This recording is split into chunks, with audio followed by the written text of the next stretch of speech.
Hey, this is Rachel with Charles River Aquatic Swim Tips. Today we're going to be talking about dolphin kick. When we teach dolphin kick, we often see swimmers doing it incorrectly. And so Chris is going to demonstrate to us the two ways that we see dolphin kick swum incorrectly. So Chris is going to start by driving his head instead of his abdominals. Go ahead, Chris. So you can see Chris gets really deep in the water. He's hinging mostly at his hip, and his back is staying relatively straight. We are actually looking for a really smooth undulation going through the spine. So next Chris is going to do what we call the inchworm, and it's easier to see on the back, so Chris is going to be on his back to do it. Go ahead, Chris. So swimmers doing the inchworm are trying to use their legs instead of their abdominal muscles to swim dolphin kick. Go ahead, Chris. Nice. So now Chris will just demonstrate correct dolphin kick so we can see what it should look like. Go ahead. Correct dolphin kick.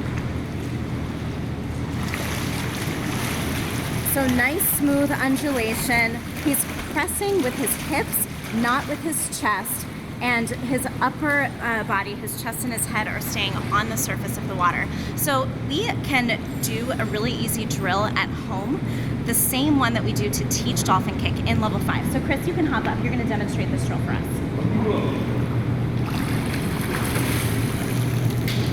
So we're going to do fat cat, scaredy cat. So I'm going to have you stand sideways so that we can actually watch what your body is doing. So if Chris were doing head drive, he would look like this. Yep, so he'd be pressing his head back and forth. He'd be hinging at the hip. His legs are staying straight. That's not what we're looking for. If Chris were doing the inchworm, it would look like this, which is not a kick. Okay. So if we're doing dolphin kick, show us what that looks like. Yeah, so here we go. Let's slow it down. Fat cat, scaredy cat. And that's what we call the drill. Fat cat, scaredy cat. So swimmers are sticking their stomach out on fat cat, and they're sticking their butt out on scaredy cat. And you can see Chris's shoulders are staying in the same place as well as his head. There's no driving of the head. There's no driving. He's not bending his knees. Your legs will just follow what your hips are doing. So Chris, hop back in, show us dolphin kick again. Back. Go this way, on your front would be great.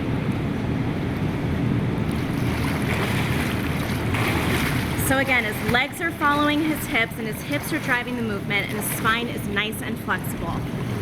Beautiful, thank you, Chris. This is again Rachel with Charles River Aquatic Swim Tips. Have fun swimming.